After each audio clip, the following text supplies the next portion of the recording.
Hello, this is Dennis. This is David. How you doing? We're in a band called Refused, and you're watching AMBY. AMBY. Bring it. Hey everyone, it's Alicia from AMBY, and I would like to welcome you to our interview with Refused. Hello. Hello. How you doing? Good. How are you both doing today? Pretty good. Yeah, can't complain. Well, just thanks for taking the time to have a chat. Still old, still bald, but...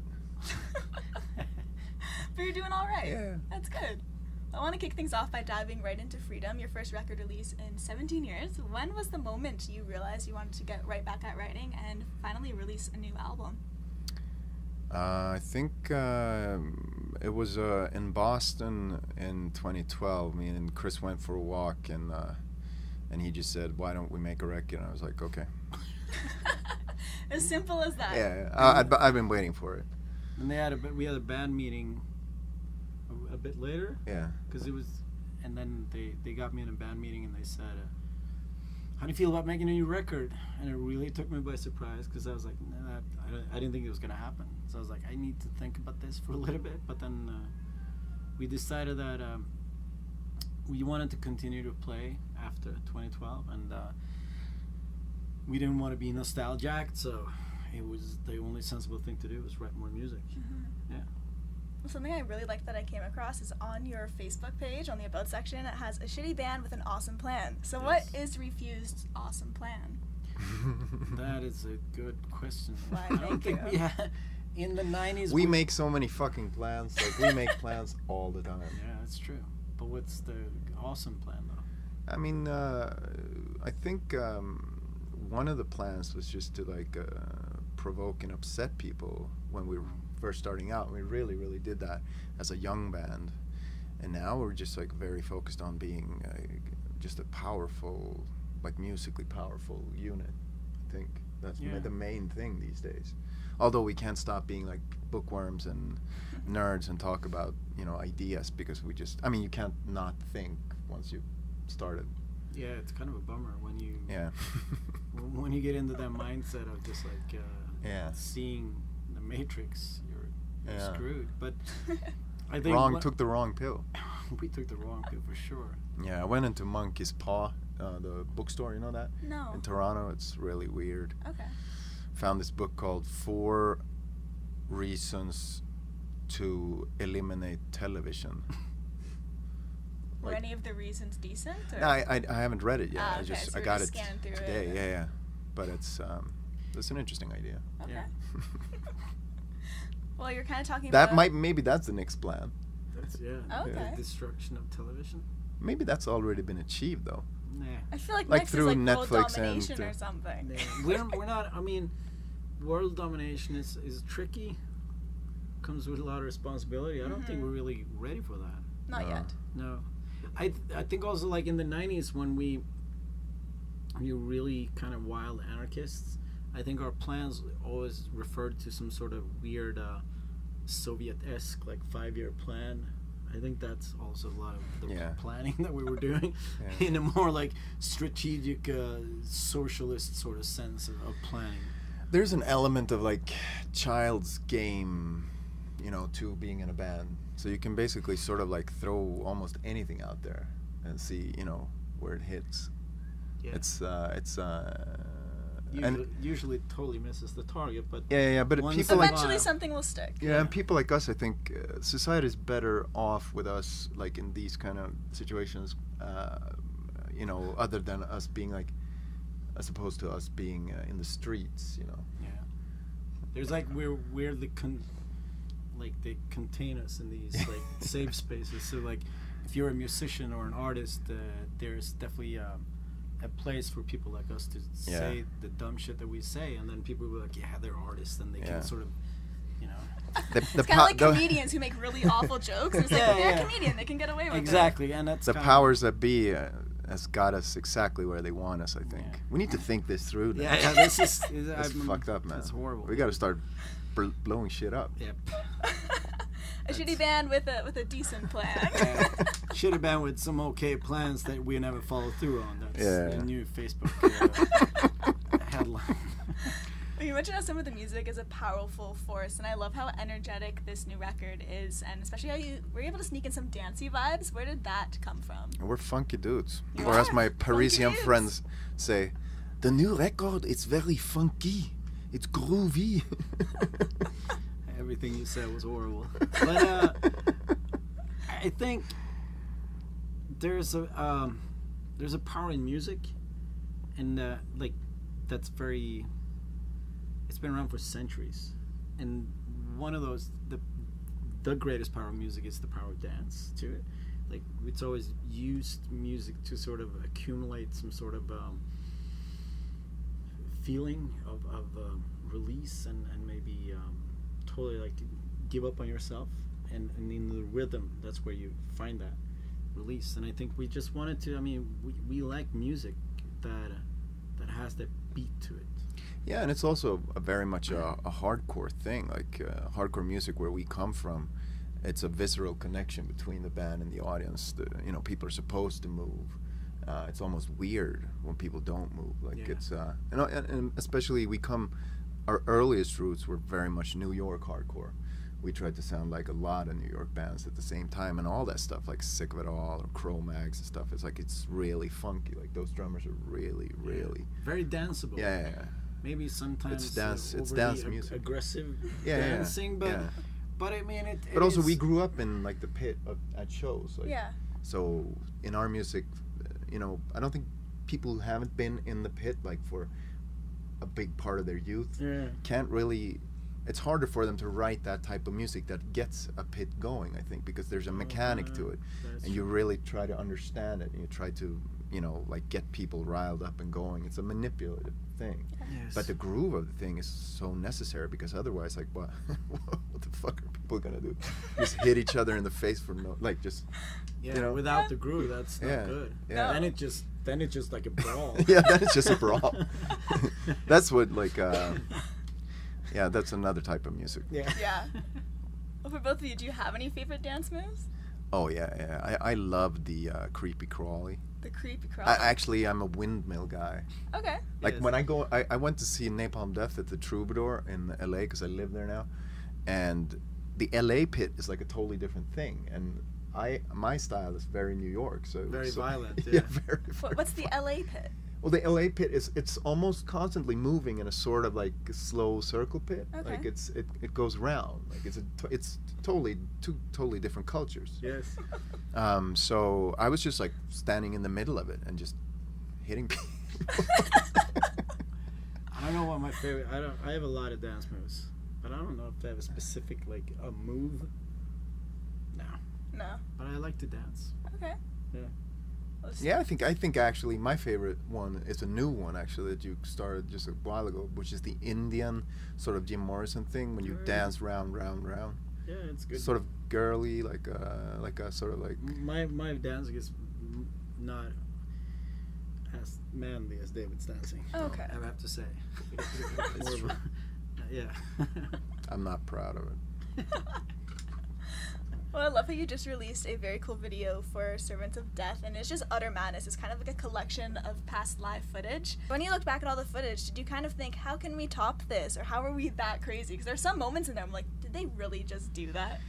I think we peaked last night, like, because Dennis was like lying there just like, gyrating his crotch, and I asked my drum tech to get a hammer, and I smashed the cymbal with a hammer on stage. at the While end I of was the show. dry humping the air. Yeah. Basically. With his microphone, like you know what? Like a phallic. That was I wish that would have been in the fucking Oh. video, but Maybe I the thi- next video. I think Yeah. it's like anytime you go on stage, like you have to be in the present. And I mean, some nights you go on stage and it's a complete utter chaos, like the reception of what the crowd does. And some nights you go on stage and like we played the other night, there's like 5,000 people sitting down, but you have to be in the moment. You can't really worry about what that gives you and what the energy you get back. I mean, some nights are insanity. Like we played an after hours show, like an after party in Philly last week, and after the show I had like claw marks all over my body. I was like, oh wow, that happened, and that was completely madness. And then, you know, the night after that, we played in a casino somewhere, and it was like a sitting crowd. So it's like, I don't think that really matters to us. Like, the music is the power, and in that power, you have to be present. And it doesn't matter if it's like 2 people or if it's like 6,000 people going berserk. I mean, that's. I don't think it doesn't really matter to us. I mean, it's different. I mean, it's like 2 different jobs. Like, Dennis is the conduit. He's the connection. He's half audience, half band, sort of like. So he connects to them. So he has to sort of work that place and that room and that specific like situation.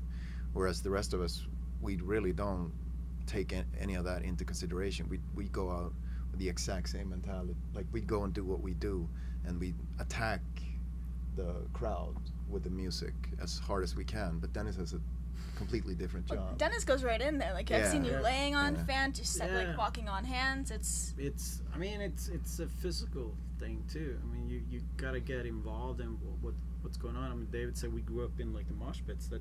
That's what we did. Like, so many of our shows when we started was just like, we were the crowd, and then we just went up stage, and the guys on stage went down in the crowd, or the girls on stage. I mean, that was like where we grew up. And to have that connection, because sometimes when you play these huge arenas, there is a certain disconnect to the crowd because it's far away. You got a big stage, and I just try to get into it and then like connect, because every time you do that, people feel connected, and then that there's a release of energy that's pretty powerful. But I mean, some nights it's hard because I mean, especially being the support band, people are a lot of times they're not there to see you play. They're waiting for the main band, and I have to put on my fucking red suit and go out there and just try to win them over. Work it. Yeah, win them over. And I mean, through fear and intimidation. Yeah, I think though, like the music that we play is it's violent music, and it's very extrovert. It's not shoegazing. We don't, like introvert people. It's like a very extrovert, violent type of music, and I like it to be a complete sensory attack on the audience, like from the way we look to the way we sound and the loudness of the music and the intensity of it, for people to be shook up by what's happening. And some nights it's hard because people are just like, they're in their little comfy chairs and and some nights it's like a punch in the face of people, and that works really well. And really, we get a lot of appreciation for being very intense, but the thing is, most of the bands that we really love from the past and stuff, like, they were much, like, they would, I mean, if Suicide would have opened for Deftones, they would have been arrested several times. You know what I mean? Like, I mean, many of the bands that we like, or artists, they were so intense that they were they couldn't really. It amounted to criminal activity. Gigi Allen would throw feces at the audience. Yeah. Yes, I would never stoop to that level yet. Yes. Let's see where our career takes us. Yeah. I just want to do a little quick fire round with the two of you. All right. So, what was the first concert you ever attended? Holy crap! I saw a band from my hometown called Mississauga. Oh yeah. Yeah, like a huge metal band. I saw them play in my village where I grew up, in front of like I think we were 6 people at the show. That was like the first like band I saw play live. And 6 people went. Yeah, and it's thousands of years ago.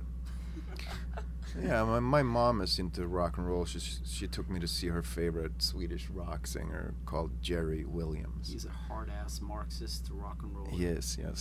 That was my first show. Yeah. It was good. And if you could invite any of your influences or idols to have dinner for one night, who would you love to chat with? PJ Harvey. That is interesting. Yeah, it would have to be Neil Young. Yeah, no doubt. I think he's really interesting. Very cool. And the special one. He's from Omimi, I think. Omimi? Yeah. There is a town in North Ontario. So now Neil Young saw this and he's like, I'm never gonna hang out with that guy. No dinner with So no dinner with this one. That clown. He looked alright, and then that happened. Sorry. No. I apologize. Yeah. Don't apologize. That was pretty No, good. I don't apologize. Don't apologize. And what's a must-have on your tour rider? Really, we're still like we're basically like a punk band. Like our guitar tech talked to me yesterday. He was like, "Why don't you get this and this on the rider?" And I just told him like every time I show up here, I'm like, oh, "It's great. They have this cheese and like I'm just always surprised that there's stuff there because when we used to tour, for 6 years in the '90s, we never got anything ever. So we really don't. I don't think we have that. We don't have mentality. we don't really we don't have high demands. I like it if there's a shower. It's kind of nice. Shower's great. Yeah. So that's and some water maybe. For me, also some vegan food is good because But no, we don't really. It's not like we have to have that on the rider. Yeah. We're not gonna play, but yeah. I guess just the essentials. Yeah, the essentials of life. Yeah. Well, just to wrap everything up today, is there anything you want to say to all of your fans who will be viewing? Any parting words? I don't know why we haven't been to Canada more in the past year. Can you understand this? Yeah, because no one in this band wants to tour. Oh, that's why. That is probably why. We have a couple of people in the band have a lot of kids, so we set a template for how we wanted to. Also to keep ourselves alive as a band, because in the '90s we toured so much that it killed us, and that was a huge reason why we broke up. So we set a template, say we'll tour for 2 weeks, and then we have like a month or 3 weeks off, and then we'll tour for 2 weeks. Which the bummer is that there's a lot of places that you don't have the time to go to. So we would say that I'd love to come back to Canada and actually do a tour I'd here. like to apologize for singing Neil Young earlier, and also apologize for us not coming to Canada more. Yes. It's fucking great here. Yeah, it is fantastic.